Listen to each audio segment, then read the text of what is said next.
All right, we are back. Metz, Bowyer, and LeCamp, if we can rehook up Jimmy LeCamp. Jerry Bowyer, look, you can't have capitalism without capital. Right. Now, I'm going to give President Bush some good credit because he wants a business provision on an expensing bonus for investment in plant and equipment. But if I had my druthers, Jerry, I'd go out there. I want to eliminate the capital gains tax. I want to eliminate the dividends tax. I want to eliminate the estate tax. And while I'm at it, I want to eliminate the corporate tax. Why? Because it's all multiple taxation of capital. And since we have an asset problem right now, this would boost asset values. So I'm waiting for somebody to make this call.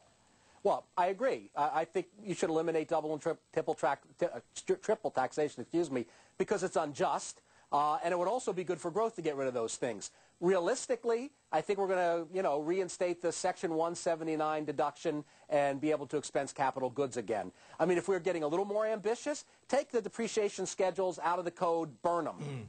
They add no real revenue, they add complexity, and it would be stimulative if we could start to get businesses buying capital again. Michael Metz, you're always beating up on Bush. I think Bush has this story right. Bush is the only guy in Washington. Absurd. There's no shortage of capital. It's a shortage of reinvestment opportunities. Last 5 years, you've had excess capital, excess leverage, an orgy of over-leveraging, the capital badly used, badly employed. But that's not the issue. But that may be. But, Michael, that all may be. And we probably put too much into the housing area, and we certainly leveraged it too much. But, look, you're left with what you're left with. In other words, in politics, just like in the investment world. What you're left with is an over-leveraged situation. Yeah, but you can't ignore asset values. You're not going to cure anything by making capital even cheaper. Oh, it's not the issue. Oh, how can you say that? It'll boost asset values. It does every time, just like it did in 2003. Asset values have to come down to reality.